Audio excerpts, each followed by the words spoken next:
I pretended to be someone's boyfriend for one night and now we're married. I was sitting at a bar downtown on a Friday night, minding my own business and nursing a beer, when a woman I'd never seen before walked up to me, grabbed my face, and kissed me. Not a peck. A full kiss that lasted 3 seconds and tasted like wine and desperation. She pulled back, her hands still on my shoulders, and looked me directly in the eyes.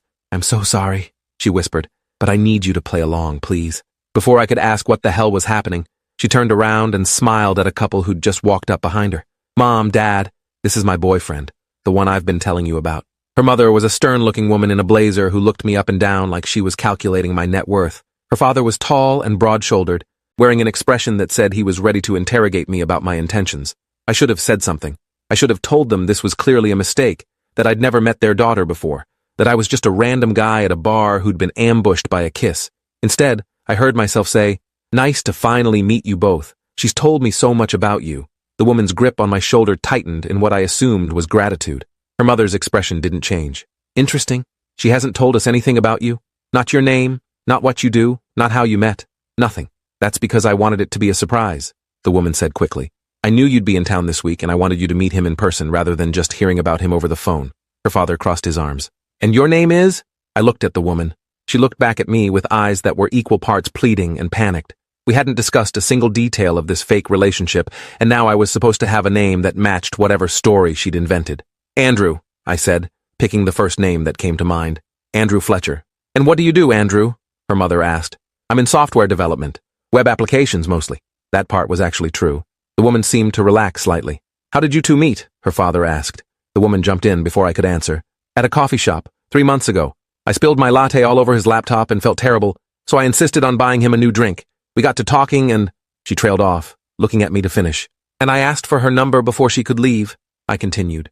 "Best coffee shop accident of my life." Her mother's expression softened slightly, which I took as a good sign. Her father still looked skeptical. 3 months, he said. "That's not very long." "Long enough to know she's special," I said, and the woman squeezed my shoulder again. We were improvising a relationship in real time and somehow not completely failing. Her mother checked her watch. "We have dinner reservations in 20 minutes. I assume you'll be joining us, Andrew?" My beer was still half full on the bar behind me. I'd been planning to finish it, go home, and watch basketball. Now I was apparently going to dinner with strangers while pretending to date someone whose name I didn't even know. "I'd love to," I said. The woman finally released my shoulder and took my hand instead, interlacing our fingers like we'd done this 1,000 times. Her hand was warm and slightly trembling. We followed her parents out of the bar and onto the street. The moment we were a few steps behind them, she leaned close and whispered, "Thank you. I'll explain everything. I promise. And I'm Sophia, by the way. Andrew, but you already know that because I just made it up in front of your parents." She let out a small, slightly hysterical laugh. "I'm so sorry. I panicked. They showed up 3 days early and I wasn't prepared, and they kept asking about my boyfriend, and I didn't know what to do. So you grabbed a random stranger at a bar? You were the closest person who looked reasonably dateable. I didn't have time to be picky. Reasonably dateable. I'll put that on my dating profile." She squeezed my hand. "I owe you everything.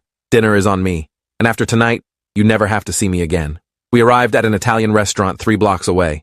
The hostess seated us at a table near the window, and I found myself sitting across from Sophia's parents while trying to remember every detail of the fake relationship we'd just invented.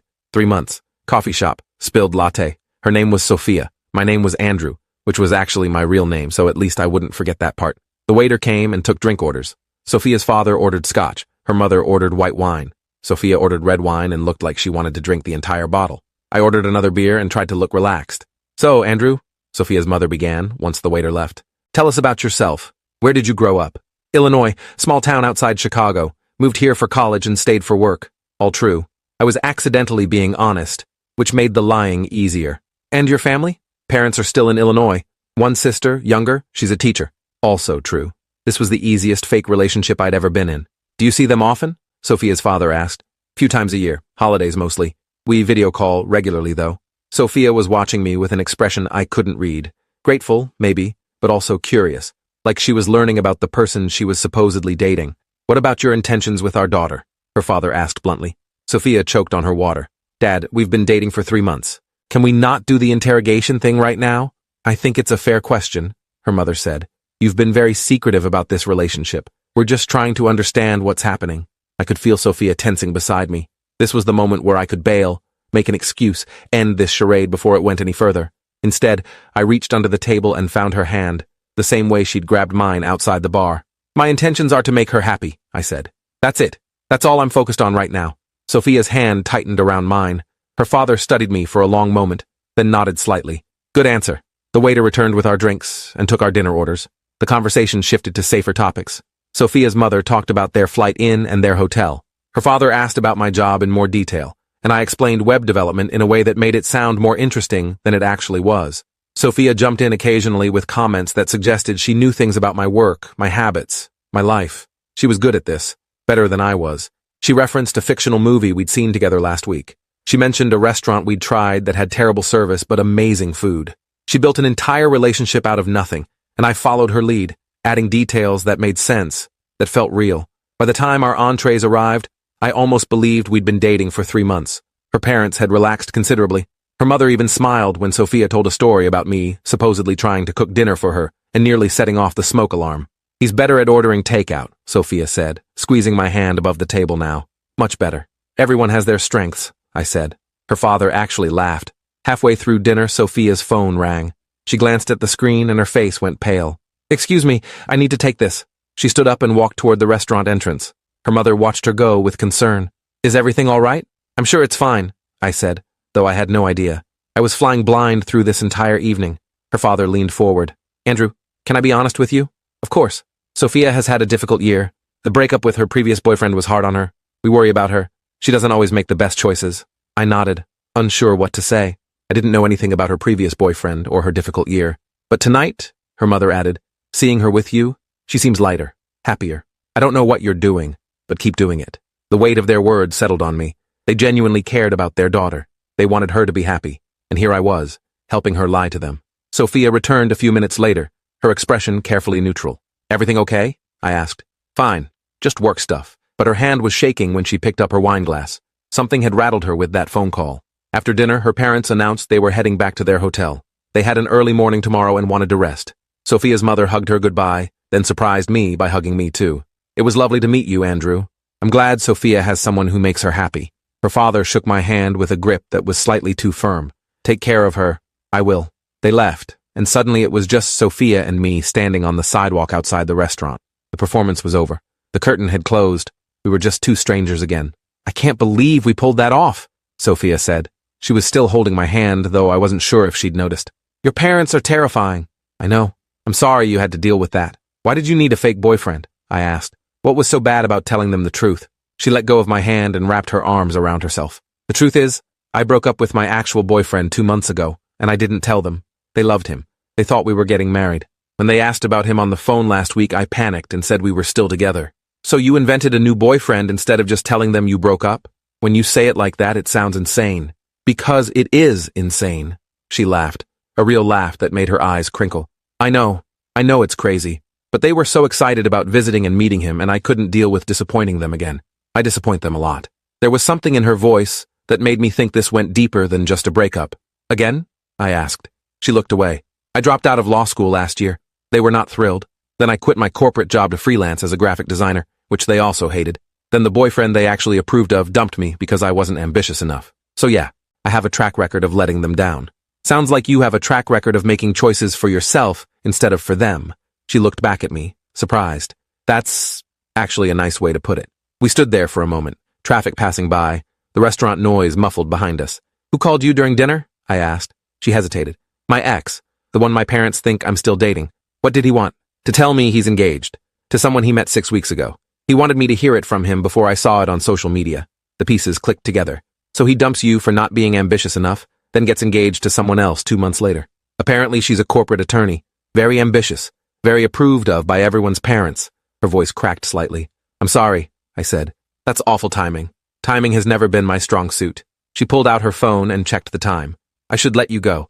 You've already done way more than any reasonable stranger should. Thank you, she said finally. For tonight. For going along with this ridiculous plan. For being a surprisingly convincing fake boyfriend. You're welcome. And for what it's worth, you're a very convincing fake girlfriend. She smiled. Can I buy you a real drink? To make up for kidnapping you from that bar? I should have said no. I should have gone home. The night was over. The favor was done. And we could both move on with our lives. Sure, I said. We walked back to the bar where this had all started and found 2 seats at the end. Sophia ordered another glass of wine.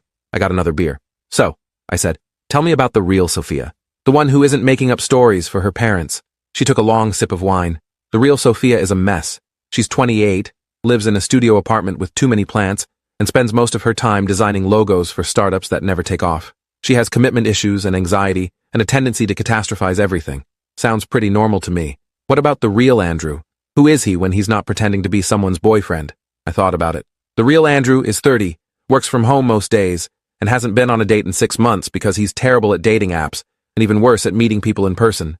6 months? That seems impossible. I'm very good at being alone. That's sad. It's efficient. She laughed. You're weird. You grabbed a stranger at a bar and made him meet your parents. You don't get to call me weird. We talked for another hour. She told me about her ex-boyfriend, the lawyer who dumped her because she wasn't driven enough. I told her about my last relationship, which had ended because I worked too much and didn't make enough time for the person I was dating. She showed me some of her design work on her phone. I showed her the app I was currently developing for a client. Somewhere around 11 p.m., she checked her phone and sighed. I should probably go. I have a client meeting in the morning. Yeah, I should head home too. Neither of us moved. This was fun, she said. The dinner was stressful, but this part was actually really nice. We should do it again, without your parents. She looked at me, surprised. Are you asking me on a real date? Maybe? Is that weird? Given how we met? It's extremely weird, but also kind of perfect. She pulled out her phone. Give me your number. Real number this time. I gave it to her, and she texted me immediately. The message said, Hi, it's your fake girlfriend. I saved her contact and sent back, Hi, it's your fake boyfriend who wants to be your real boyfriend. She read it and grinned. That's very forward. I spent 3 hours convincing your parents I'm dating you. Might as well make it real. We left the bar together. She hugged me goodbye on the sidewalk, and it felt different from earlier, less desperate, more genuine. Text me, she said. I will. I watched her walk to her car and I couldn't stop smiling. I'd started the night planning to watch basketball alone. I was ending it with a phone number and a date with someone I'd met in the strangest possible way. I texted her when I got home. Made it back safely. Your parents didn't follow me. She responded immediately. They liked you. My mom texted me saying you seem like a good influence. Should I be worried that I impressed your terrifying mother? Very worried. She's already planning our wedding.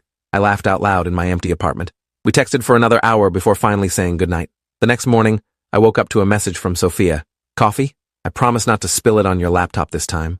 We met at the same coffee shop she'd invented for our fake origin story. She was wearing jeans and a sweater, her hair down instead of the styled way it had been last night. She looked more relaxed, more herself. Hi, fake boyfriend, she said when I walked up. Hi, fake girlfriend. We ordered coffee and found a table by the window. So how does this work? She asked. Do we keep pretending for your parents or do we actually try this? I vote we try this for real, with the understanding that we're both disasters who are terrible at relationships. That's the most honest first date proposition I've ever heard. She held up her coffee cup. To being disasters together. I clinked my cup against hers. To meeting in the weirdest way possible. We talked for 2 hours. She told me about growing up with high-achieving parents who never understood her creative side. I told her about moving away from home to escape expectations. We discovered we'd both gone to the same college but never met. We both hated cilantro. We both loved terrible reality TV. When we finally left the coffee shop, she took my hand as we walked to our cars. Same time next week? She asked. How about dinner tomorrow? That's very eager. I've already met your parents. Might as well skip the slow build-up. She laughed. Okay, tomorrow. We went to dinner the next night, and the night after that. By the end of the week, we'd seen each other 5 times. It was fast, probably too fast, but there was something about starting with a lie that made the truth feel more important. We didn't have to play games or pretend to be less interested than we were. We'd already done the pretending part. 3 weeks in, Sophia's mother called her while we were having lunch together. Sophia put her on speaker. Hi, Mom. Hi, sweetie. I just wanted to check in. How are things with Andrew? Sophia looked at me across the table. We talked about this, about whether to tell her parents the truth. Things are good. Really good, actually. I'm so glad. Your father and I really liked him. He seems very grounded.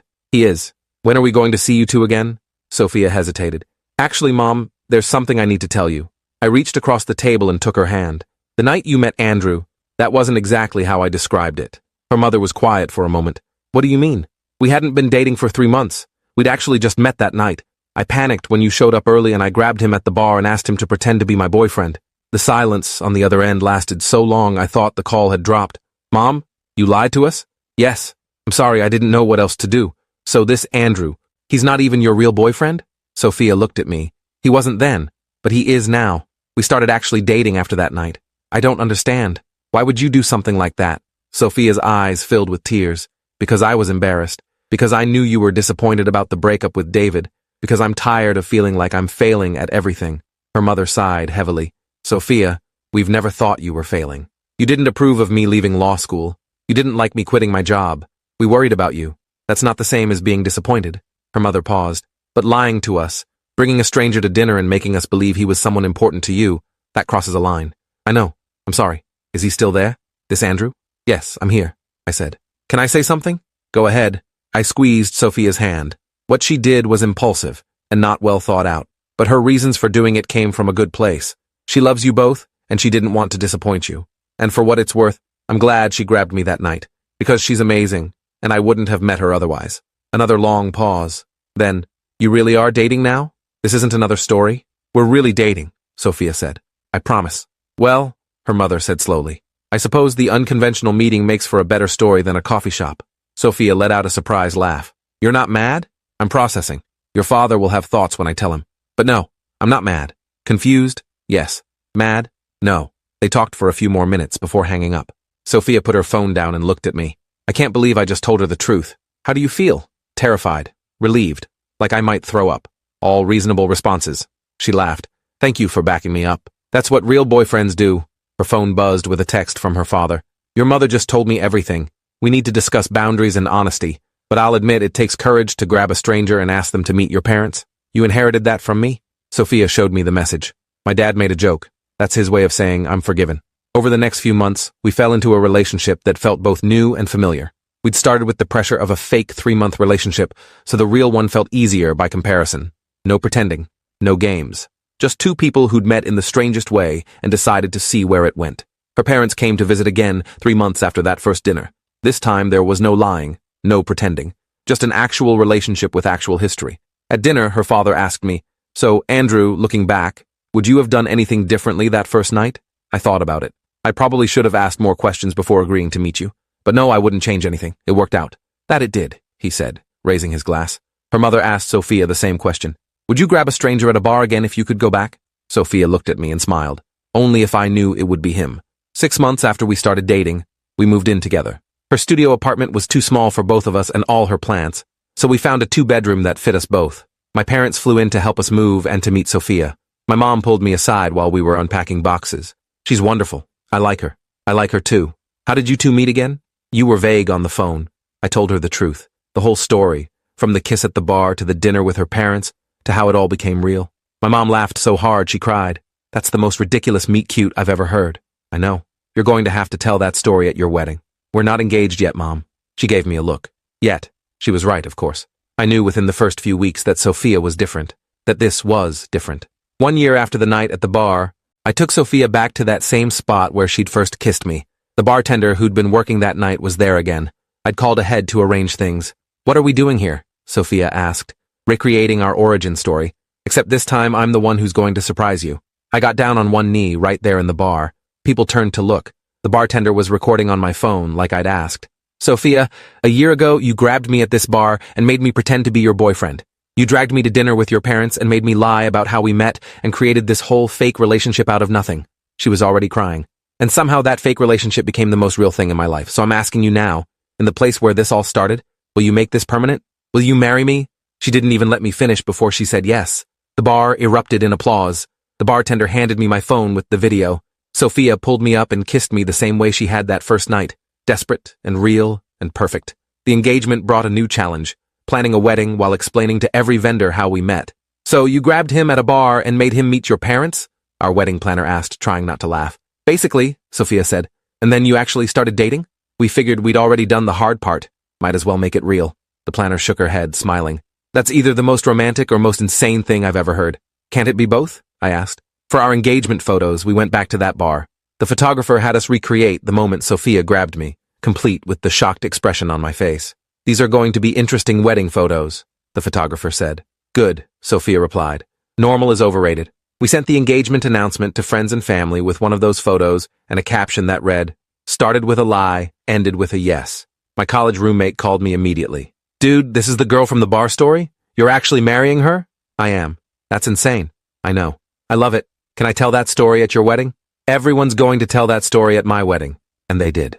At our rehearsal dinner, person after person stood up and shared their version of hearing about how we met. My sister talked about my phone call that night. How confused I'd sounded trying to explain what had just happened. Sophia's best friend talked about the panicked text she'd received.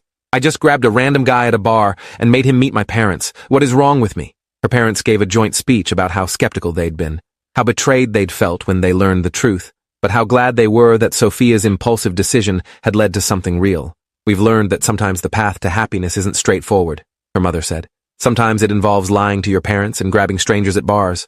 We don't recommend it, but we can't argue with the results. The day of the wedding arrived faster than I expected. I stood at the altar watching Sophia walk down the aisle and thought about how a year and a half ago I'd been a stranger to her. Someone she'd grabbed out of desperation. Now she was about to become my wife. During my vows, I said, Sophia, when you kissed me at that bar, I had a choice. I could have said no. I could have walked away. I could have told your parents the truth. But something made me say yes. Maybe it was your eyes. Maybe it was the wine on your breath. Maybe it was the universe telling me to take a chance. Whatever it was, I'm glad I listened. Because saying yes to one night of pretending led to a lifetime of something real. I had to pause because my voice cracked. You taught me that sometimes the best things come from the worst plans. That sometimes courage looks like desperation. That sometimes the person you're meant to be with shows up in the strangest way. Sophia was crying. Half the audience was crying. I love you. I loved you when you were a stranger pretending to be my boyfriend. I love you now as the person I know better than anyone. And I'll love you tomorrow and every day after as your husband. When it was Sophia's turn, she pulled out a folded piece of paper. I wrote vows, she said, but now I want to say something different. She looked at me. Andrew, I was terrified the night I grabbed you. Terrified of disappointing my parents. Terrified of being alone. Terrified of admitting I'd failed at another relationship. So I did the most impulsive thing I've ever done. I grabbed a complete stranger and made him my fake boyfriend. She laughed through her tears. And you said yes? You didn't question it? You didn't run away? You just said yes and followed me to dinner and met my terrifying parents and played along with my insane lie. She wiped her eyes. But the thing is, I wasn't just scared that night. I was also hopeful. Because when I looked around that bar for someone to grab, I saw you. And something in me said, him, not because you were the closest. Okay, partially because you were the closest, she admitted, and everyone laughed. But also because you looked kind. You looked like someone who might say yes. You looked like someone who might understand. She took my hands. And you were. You are. You understood my panic and my lies and my messy relationship with my parents. You understood all of it and you stayed anyway. You turned one night of pretending into something neither of us had to fake. She squeezed my hands. I love you. I loved you when you were a stranger doing me a favor. I love you now as my partner and my best friend. And I'll love you forever as your wife. Thank you for saying yes. Thank you for not running away. Thank you for being exactly who I needed exactly when I needed you. By the end, I was crying too. The officiant had to wait a moment before continuing because we were both trying to compose ourselves. When he finally pronounced us married, the entire room erupted. We kissed, and it felt both like that first kiss at the bar and completely different. At the reception, the bartender from that night showed up as a surprise guest. Sophia had tracked him down and invited him weeks ago. He raised a glass during the toasts. I've been bartending for 15 years, and I've seen a lot of weird stuff. But watching this woman grab this man and kiss him out of nowhere, then watching them pretend to know each other for her parents, that was top 5 weirdest things I've ever witnessed. Everyone laughed. But you know what? I've also never seen two people look at each other the way these two did. Even that first night when they were pretending. There was something real there from the start. They just had to figure it out. He raised his glass higher. To Andrew and Sophia, may your marriage be as unexpected and perfect as your first meeting. We danced until our feet hurt. We took photos with everyone we loved. We cut a cake that had a tiny fondant figure of a couple at a bar on top, complete with a woman grabbing a man's face. Sophia's idea, obviously. My best man gave a speech about how I'd called him that night. He said, and I quote, I just met a girl who either thinks I'm her boyfriend or is having some kind of episode. I'm not sure which, but I think I like her. And I said, that's the dumbest thing I've ever heard. Don't get involved. And he said, too late. I'm already at dinner with her parents. Everyone roared with laughter. So this is my fault, really. If he'd listened to me, none of this would have happened. You're welcome. Later in the night, Sophia's father pulled me aside. You know, when she first told us the truth about how you met, I was angry. I felt manipulated. I understand. But watching you two today, seeing how you look at each other, I realized something. The circumstances were unusual, but the connection was real. You can't fake that. He put his hand on my shoulder. Take care of my daughter, Andrew. Even when she makes impulsive decisions and grabs strangers at bars. Especially then, I said. He laughed and walked away. At the end of the night, Sophia and I stood in the parking lot of the venue, both of us exhausted and happy. We did it, she said. We actually got married. We did. How did we get here? From a random bar to this? I pulled her close. You grabbed me. I said yes. Everything else just followed. Best impulse decision I ever made. Best yes I ever gave. We drove to a hotel near the airport. We were flying to Italy for our honeymoon in the morning. But before we left, before we started that next chapter, we made one more stop. We drove back to the bar. It was late, almost midnight, but the place was still open. We walked in and sat at the same spots where we'd first talked after dinner with her parents. The same bartender was working. He saw us and grinned. Back already? The marriage didn't take? Just wanted to end where we started, Sophia said. He poured us 2 drinks on the house. To the weirdest couple I've ever met. We clinked glasses and drank. Do you ever wonder what would have happened if you'd grabbed someone else? I asked. Sophia thought about it. All the time. But I didn't. I grabbed you. Why me, though? Really? She looked at me for a long moment. Honestly? You were smiling. Not at anything in particular. Just smiling while you sat there alone. And I thought, that's someone who's okay with himself. That's someone who might be okay with me, too. I wasn't that okay with myself. Neither was I. But we figured it out together. We finished our drinks and left the bar one last time as a married couple. As we walked to the car, Sophia stopped and looked back at the entrance. Thank you, she said. For what? For being at that bar. For being the person I grabbed. For saying yes when you could have said no. I kissed her. Thank you for grabbing me. We flew to Italy the next morning. We spent 2 weeks eating pasta and drinking wine and exploring cities neither of us had been to before. On our last night in Rome, we sat at a restaurant overlooking the city, and Sophia pulled out her phone. My mom texted me earlier. She said she's been thinking about our story. And she said she's glad I panicked that night. She said sometimes the best things come from our worst moments. I reached across the table and took her hand. Your mom's pretty smart. Don't tell her that. She'll never let me forget it. We flew home and moved into our apartment as a married couple. We hung our wedding photos on the walls, including the ones from the bar where we met. Friends who visited always asked about those photos. We told the story every time, and it never got old. 6 months after the wedding, Sophia got a call from a podcast that focused on unusual love stories. They'd heard about us through a mutual friend and wanted to interview us. Should we do it? She asked. Why not? We've already told everyone we know. We spent an hour on the podcast telling our story. The host kept laughing in disbelief. So you just grabbed him? Without any plan? Without any plan, Sophia confirmed. And you just went along with it? He asked me. I did. Why? I thought about it. Because life is short and boring things happen every day. And when something interesting shows up, even if it's weird and makes no sense, you should probably say yes. The podcast episode went viral. We started getting messages from strangers telling us they loved our story, that it gave them hope, that it made them believe in taking chances. One message stood out. It was from a woman who said she'd been at that same bar the night Sophia grabbed me. She'd seen the whole thing. I watched you two at dinner through the restaurant window across the street. I was waiting for my own date who never showed up. I was feeling sorry for myself, but then I saw you two and I thought, at least someone's having an interesting night. I had no idea what I was actually watching, she continued. Reading about how you ended up married made me realize that sometimes what looks like chaos from the outside is actually the beginning of something beautiful. Thank you for sharing your story, Sophia cried when she read it. We affected a stranger. We did. That's insane. Everything about us is insane. A year after our wedding, we went back to the bar on our anniversary. It had become a tradition. The bartender saw us coming and already had our drinks ready. The anniversary couple, he said, setting down a beer for me and wine for Sophia. Year 1, how's married life? Weird and wonderful, Sophia said. Same as everything else about us. We sat at our usual spots and toasted to surviving a year of marriage. Do you think we'll still be doing this in 10 years? Sophia asked. Coming back here every anniversary? I hope so. What about 20 years? 50? I looked around the bar. As long as this place is still standing, yeah. I think we will. She leaned her head on my shoulder. Good. I like our traditions. Even the weird ones. Especially the weird ones. 2 years after our wedding, Sophia announced she was pregnant. We were sitting at home when she told me, and I immediately suggested we go to the bar to celebrate. We're celebrating at the place where I ambushed you? Where else would we celebrate? We went that night. The bartender congratulated us and gave us sparkling cider instead of our usual drinks. This place is going to be in your kid's origin story, he said.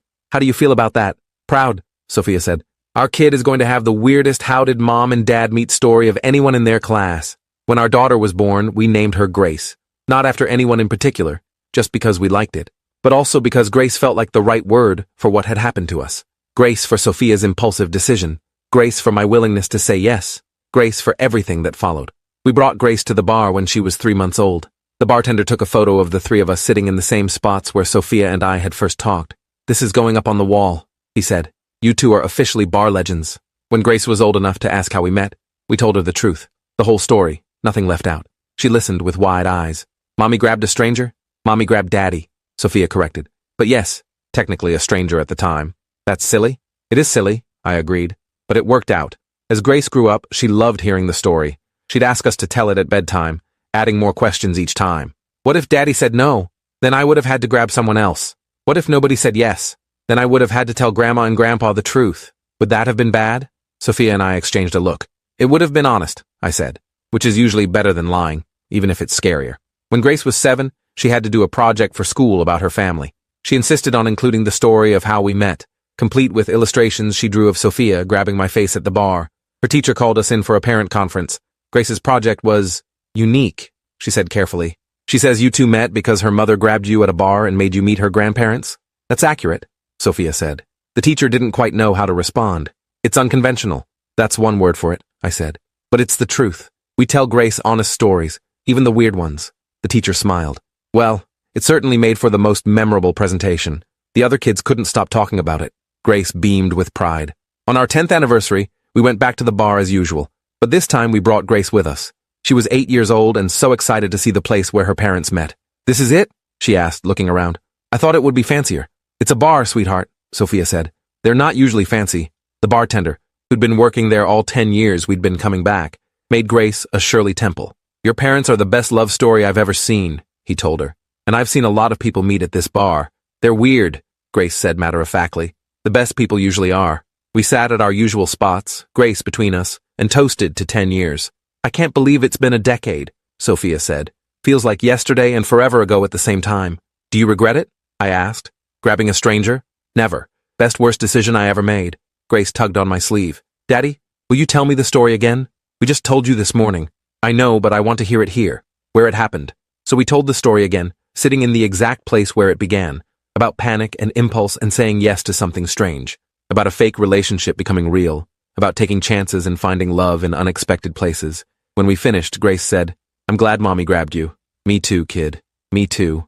We sat there for another hour, just the three of us, in the bar where everything started, where two strangers became something more, where a lie became truth, where panic became love. Later that night, after we put Grace to bed, Sophia and I sat on the couch. 10 years, she said, since the bar. Best decade of my life. Mine too. She curled up against me. Do you ever think about what would have happened if things had gone differently? If you'd said no? All the time. But you didn't give me much choice. You just grabbed me and started lying to your parents. She laughed. True. Sorry about that. Don't be. Best thing that ever happened to me. We sat in comfortable silence, the kind that only comes after years together, after countless conversations and arguments and makeups, after building a life from nothing. Andrew? Yeah? Thank you for saying yes. I kissed the top of her head. Thank you for asking. 15 years after that night at the bar, we took Grace, now a teenager, back to our anniversary spot. She rolled her eyes when we suggested it. Do we have to? That place is so old. That place is where your parents met, Sophia said. It's tradition. Grace came along reluctantly, but by the time we got there, she was smiling. The bar had changed ownership, and our favorite bartender had retired, but the place still felt the same. We sat in our usual spots and ordered our usual drinks. Grace got a soda and pulled out her phone. Mom, Dad, can I ask you something? Sure, I said. Do you think grabbing a stranger is good relationship advice? Sophia and I looked at each other and laughed. Absolutely not, Sophia said. Then why do you always tell the story like it's romantic? Because it is romantic, I said. But it's also lucky. Most of the time, grabbing a stranger at a bar doesn't end with marriage and a family. So, what's the actual lesson? Grace asked. We thought about it. Take chances, Sophia said. Even when they're scary. And when someone offers you something unexpected, I added, don't automatically say no. Sometimes the weird paths are the right ones. Grace considered this. So basically, you're saying I should be impulsive and trust strangers? No, we said in unison. We're saying, Sophia clarified, that sometimes life puts opportunities in front of you that don't make sense, and sometimes those are the ones worth taking. Grace nodded slowly. Okay, that's actually pretty good advice.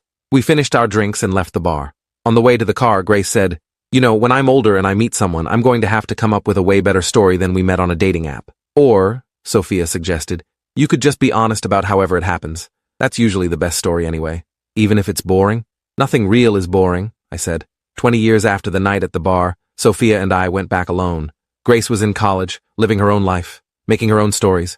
We sat in our usual spots and ordered our usual drinks. The place had changed again. New owners, new staff, new decor. But we kept coming back. 20 years, Sophia said, shaking her head. 2 decades since I grabbed your face and ruined your Friday night.